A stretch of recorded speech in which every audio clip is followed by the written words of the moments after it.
एक दिन की बात, शरद ऋतु आई, पूर्णिमा आई, भगवान का मन रमण करने का हुआ। सुखदेव जी महाराज प्रारंभ करते हैं रास पंचाध्याय को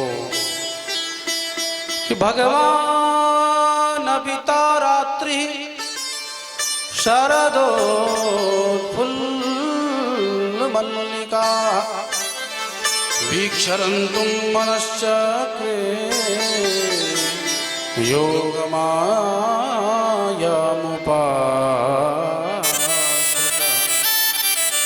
भगवान ने योग माया का आश्रय लिया। योग माया अर्थात भगवान की शक्ति कौन? श्री राधा जी। राधा जी का आश्रय लेकर के भगवान ने आज रमण करने का विचार किया। भगवान अमना है, भगवान का मन नहीं है, संकल्प विकल्पों से परे हैं ठाकुर जी। पर आज मन हुआ, क्यों? क्योंकि शक्ति है श्री राधा। मानो राधा शक्ति ने ही जीव और ईश्वर के मिलाने का एक दिव्य प्रावधान किया। उसी कारण से आज भगवान अमना होते हुए भी मन वाले हो गए। भगवान के मन में कोई इच्छा नहीं होती भैया, लेकिन आज प्रभु का मन हुआ। वीक्षरन्तुं मनश्चक्रे योग माया उपाश्रिता। और भगवान ने बंसी बजाई। सुंदर चंद्रमा खिला है, अपने पूर्ण यौवन पर है, शीतल मंद सुगंध हवा बह रही है, निर्मल यमुना की जलधारा प्रवाहित हो रही है। तब भगवान बंसी निनाद करने लगे। और जैसे उस बंसी को ब्रजांगनाओं ने सुना, पर किन ब्रजांगनाओं ने? जिनका भगवान पूर्व में चीर हरण कर चुके हैं, आवरण भंग कर चुके हैं, जिनको आने का वचन दे चुके हैं, जो बड़े बड़े सिद्ध महात्मा बन के आए हैं, वही ब्रजांगनाएं, जिन्होंने कात्यायनी महामाई का व्रत किया, उन्होंने ही भगवान की बंसी को सुना। निशम्य गीतम तदनंग वर्धनम ब्रजास्त्रियः कृष्ण गृहीत मानसाः आजगुमुरन्योन्यमलक्षितोद्यमा सयत्र कान्त्योज्ज्वलोलकुण्डला। जब एक गोपी के कान में वो बंसी स्वर पड़ा, अपना कार्य कर रही थी, घर में चूल्हा जला रही थी, पतिदेव की सेवा करने के लिए भोजन बना रही थी। इतने में बंसी स्वर पड़ा, काहे का भोजन बटलोही चूल्हे पे धरी है और निकल पड़ी प्रभु से मिलने के लिए। एक अपने बच्चे को सुला रही थी, इतने में बंसी स्वर पड़ा, बच्चे को छोड़ करके भगवान से मिलने चली गई। एक पति की सेवा कर रही थी, चरण दबा रही थी, बंसी स्वर पड़ा, पतिदेव को छोड़कर चली गई। जो जिस कार्य में लगा था उसी कार्य को छोड़ करके गया, पर जरा किस स्थिति में गया उसका भी आप श्रवण करो। लिम्पन्त्यः प्रविजन्तोऽन्या अंजन्त्यः काश्चलोचने व्यत्यस्त वस्त्राभरणाः काश्चित् कृष्णान्तिकं ययुः। जब श्री कृष्ण ने बंसी निनाद किया तो वो ऐसी बावरी हो गई कि एक सुंदर श्रृंगार कर रही थी। आहा, मोटो मोटो काजल एक आंखन में लगायो, इतने में बंसी स्वर सुनाई पड़ा, दूसरे आंख में लगाना ही भूल गई और भगवान से मिलने के लिए बावरी बन करके चल पड़ी। एक कान में कुंडल लगा रही थी। आहा, कुंडल क्या लगाया कि इतने में बंसी स्वर पड़ा कर्ण में, दूसरे कान में कुंडल पहनना ही भूल गई और भगवान से मिलने चली गई। अरे भैया, और तो और एक ओठों में लाली लगा रही थी, इतने में बंसी स्वर पड़ा, ओठों में कहाँ लाली लगानी थी, लगा दिया गालों पर, अब भगवान से मिलने चली गई। एक वस्त्र धारण कर रही थी, इतने में बंसी स्वर पड़ा कर्ण में, तो उटपटांग वस्त्र पहन करके चली गई, उल्टा सीधा, क्योंकि सब भगवान से मिलने की प्रतीक्षा कर रही थी। आज जैसे ही बंसी स्वर सुना तो बावरी हो गई, सब काम छोड़ करके चली गई और दौड़ती हुई भगवान से मिलने गई। इतनी तेज गति से भाग रही हैं कि जबलोल कुंडला, उनके कुंडल हिल रहे हैं, इतनी जोर जोर से चल रही है। कहाँ होंगे हमारे प्रियतम, कहाँ होंगे? और देखो रात्रि का समय है। आजकल देखो यहाँ से आप निकल जाओ जरा सुदामा कुटी से आगे नंदगांव की तरफ, तो रास्ते में सुनसान मार्ग है। रात को जरा निकल जाओ तो कितना भय लगता है, अकेले में जा रहे हैं। तो ये तो उस समय की बात है भैया, जब तो सर्वत्र जंगल ही जंगल था। तो उस रात्रि में जब निकली तो कोई भय नहीं, न जंगली जानवरों का, न किसी परदेसी के मिलने का, कोई भय नहीं। मात्र दृष्टि में श्री कृष्ण हैं, श्री कृष्ण से मिलने की अत्यंत तीव्र उत्कंठा हृदय में है। भागती चली गई। अरे और तो और एक गोपी को उसके पति ने जबरदस्ती कमरे में बिठा दिया। कहाँ जा रही है? बोले अभी आती हूँ। धक्का मार करके कमरे में बिठा दिया, बाहर से ताला मार दिया। तो ये गोपी कोई साधारण तो है नहीं, बड़े बड़े तपस्वी महात्मा हैं। अरे उनके लिए समाधि लगाना कौन सी देर बड़ी बात है। लगाया पद्मासन कमरे में बैठकर, और तमेव परमात्मानं जार बुद्ध्या विसंगता जहुर्गुणमयं देहं सद्यः प्रक्षीण बंधना। पद्मासन चढ़ाते ही श्याम सुंदर मन में आते ही एक क्षण में अपने प्राण ही त्याग दिए। अब प्राण लेकर के आत्मा रूप से पहुंच गई सबसे पहले भगवान के पास। बोलबंसी वारे की जय। श्री कृष्ण गोविंद हरे मुरारे, हे नाथ नारायण वासुदेव। श्री कृष्ण गोविंद हरे मुरारे, हे नाथ नारायण वासुदेव। हे नाथ नारायण वासुदेव, हे नाथ नारायण वासुदेव। हे नाथ नारायण वासुदेव। हे नाथ नारायण वासुदेव। हे नाथ नारायण वासुदेव। हे नाथ नारायण वासुदेव। श्री कृष्ण गोविंद हरे मुरारे, हे नाथ नारायण वासुदेव। श्री कृष्ण गोविंद हरे मुरारे, हे नाथ नारायण वासुदेव। सबसे पहले भगवान के पास पहुंची गोपी, जिसको बंद किया वही सबसे पहले पहुंची, बाकी तो अभी दौड़ती हुई आ रही हैं। पर विशेष बात ये रह गई कि पहले जब भगवान से मिलती थी ब्रजांगनाएं, तो प्रायः पहले राधा रानी के पास जाती थी, और फिर राधा रानी को लेकर के फिर आती थी प्रभु से मिलने। तो भगवान बड़ा दिव्य भव्य स्वागत करते थे। आओ आओ देवियों, आओ आओ, बड़ा स्वागत है तुम्हारा। पर आज अद्भुत हो गया, आश्चर्य हो गया कि राधा जी को भी नहीं पूछा, किशोरी जी यहाँ की तहाँ, और स्वतः चली गई मुंह उठा करके भगवान से मिलने। जैसे हम किसी बड़ी महापुरुष के साथ कहीं भंडारे में चले जाएं निमंत्रण में, तो जजमान बड़ा भव्य स्वागत करता है। अरे आइए महाराज, आइए, पधारिए पधारिए पधारिए, खूब भव्य स्वागत। अब स्वागत तो इसलिए हो रहा कि हम जगत गुरु के साथ में हैं, दिव्य विभूति हमारे साथ में है, और उसे हम अपना ही सम्मान मान बैठते हैं। सम्मान तो हमारा हो रहा है, पर सम्मान हो गया। एक महीना बीता, एक महीने बाद जब हम पुनः उन जजमान के पास शहर, जजमान जी के शहर में आए, हमारा मन हुआ रे वो यजमान तो हमें जानता है, आज रात उनके यहाँ बिताते। और जैसे उनके द्वार पर खटखटाया, उन्होंने दरवाजा खोला। महाराज जी कौन? बोले हम वही हैं जो उस दिन आए थे, आपने हमारा स्वागत किया था। बोले हम आपको नहीं पहचानते। तो चारों खाने चित्त, अरे महाराज आपने उस दिन हमारा बड़ा भव्य स्वागत किया था। कब? हमें तो कुछ याद नहीं।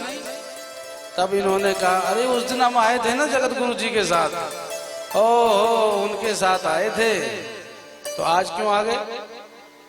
अब महाराज अब पता चला वो तो जगत गुरु का सम्मान था, हमारा थोड़े था। ऐसे गोपिकाएं पहले आती थी राधा रानी के साथ, तो भगवान बड़ा दिव्य भव्य स्वागत करते थे।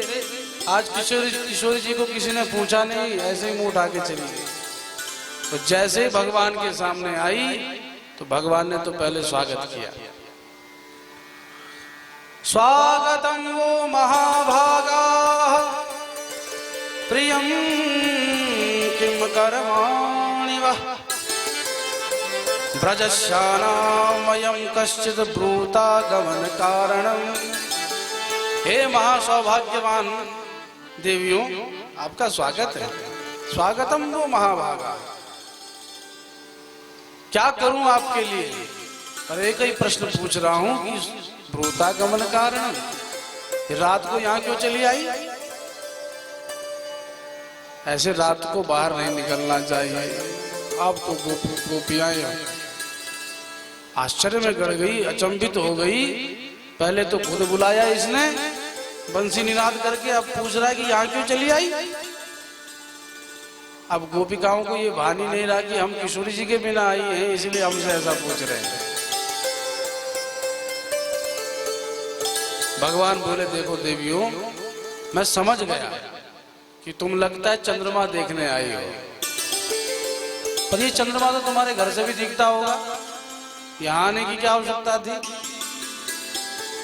ओहो आजकल शरद रात्रियां चल रही हैं, सो शीतल मंद सुगंध हवा लेने आई होंगी। और देवियों एक बात सच्ची कहूं, ऐसे देवियों को रात्रि को अकेले बाहर नहीं आना चाहिए। अरे इतने जंगली जानवर हैं, कोई अपरिचित व्यक्ति मिल गया तो क्या करोगी? ये ठीक बात नहीं। और एक बात कहूं, तुम यहाँ आई हो तो तुम्हारे पति की सेवा कौन कर रहा है? तुम्हारे सास ससुर की सेवा कौन कर रहा है? देवियों, सास ससुर साक्षात माता पिता होते हैं, पति ही परमेश्वर होता है, उसकी सेवा करो। ऐसे मत आओ किसी ने तुमको हमारे साथ देख लिया ना तो लेने के देने पड़ जाएंगे, भाग जाओ। इतना कहा गोपियां की तो होश उड़ गई। महाराज इतने में किशोरी जी चली आई।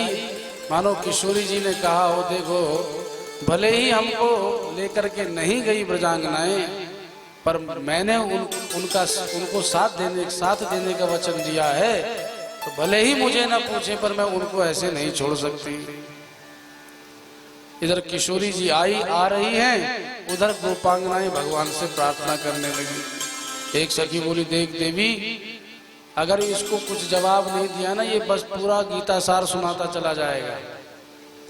ये बहुत बड़ा पंडित है ज्ञान देने में, काम और आता इसको कुछ नहीं, इसलिए हमें भी कुछ बोलना पड़ेगा। तो सबकी सब बोली, मैवं विभोर्हति भवान गदितुं निशंसं संत्यज सर्व विषयांस्तव पादमूलम् भक्ता भजस्व दुर्वग्रहमात्यजास्मान् देवो यथाति पुरुषो भजते मुमुक्षुम्। हे प्यारे, आपने हमको बुलाया तभी हम यहाँ आई हैं, अब हमारा इस प्रकार से तिरस्कार कर रहे हो, ये तुम्हें शोभा देता है? एक एक गोपी का तुमने नाम उच्चारण किया है बंसी में, तब हम आई हैं। नहीं तो हम पागल हैं जो हम यहाँ चली आई? और जब आई हैं तो ऐसे नहीं आई हैं। संत्यज सर्व विषयांस्तव पादमूलम्, आपके चरणों में ही परम सुख है ऐसा मान करके समस्त संबंधी जनों का परित्याग करके आई है, समस्त विषयों का त्याग करके आई हैं, सर्व विषयां। और तुम्हारे लिए सब कुछ त्याग करके आई, अब तुम भी हमें त्याग रहे तो हम कहाँ जाएंगी? इसलिए हे प्रभु आप नारायण हो, हम आपकी महिमा जानते हैं। जब प्रणत भक्त आपकी शरण में आता है तो आप उसको हृदय से लगा लेते हो, उसे अपना लेते हो। तो हमारा इस प्रकार से तिरस्कार न करो, हम कहाँ जाएंगे। हे नारायण हमें अपना लो। देवो यथादि पुरुषो भजते मुमुक्षुन, जैसे मुमुक्षु जनों को नारायण अपना लेते हैं, ऐसे आप हमें अपना लो। भगवान बोले तो क्या पति की सेवा नहीं करोगी?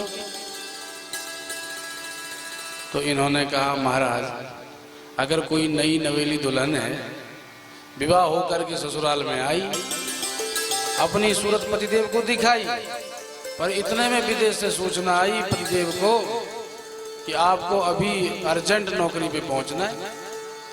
तो पतिदेव ने कहा देवी ऐसा है कि मुझे नौकरी से बुलावा आया है, तो जाना तो पड़ेगा। तो उस पत्नी ने कहा कि प्रभु हे प्रिय आपके बिना हम कैसे रहेंगी। तो पतिदेव ने कहा ऐसा करना, एक फोटो ले लो हमारा और डेली देखते रहना, खूब लाड़ लड़ाना, खूब प्यार करना। प्राय होता भी है, आजकल तो मोबाइल का जमाना है, आज वो बात नहीं रही। तो प्राचीन समय में महाराज एक फोटो होता था तो महाराज वही अविलंब होता था पतिव्रता स्त्रियों का। आजकल तो बातें हो रही हैं सामने सामने। आप फोटो ले लो, चित्र, इसकी पूजा करना, जैसा तुम्हारा भाव हो, फिर हम आ जाएंगे। ठीक है। पतिदेव चले गए तो डेली पूजा करती हैं देवी जी, खूब आरती उतारती हैं, खूब प्यार करती हैं, सब कुछ करती हैं। पर एक दिन की बात, जब पूजा कर रही थी, पतिदेव की सेवा कर रही थी, इतने में पतिदेव द्वार पर पहुंच गए और द्वार खटखटाने लगे, अरे देवी द्वार खोलो। तो अब ब्रजांगनाएं कहती बताओ प्रभु उस देवी को क्या करना चाहिए। बोले ये भी कोई पूछने की बात है ब्रजांगनाओं, अरे जब साक्षात पति द्वार पर आ चुका है तो ये फोटो में क्या धरा है। तो ब्रजांगनाएं मुस्कुरा के बोले बस यही सिद्ध करना चाहती थी, संसारी पति फोटो वाले पति हैं, आप असली जगतपति हो। जब जगतपति ही मिल रहा है तो हम ये नकली पतियों को लेके क्या करेंगे।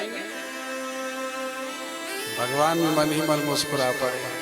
तो भगवान बोले फिर भी तुम्हें जाना चाहिए। तो ब्रजांगनाएं कहती जाएं भी तो कैसे, क्योंकि एक तो मन है सो तुमने हरण कर लिया, अमना होकर के हम कैसे कार्य करेंगे। हम कोई परब्रह्म परमात्मा थोड़े हैं जो अमना होकर के भी कार्य करें।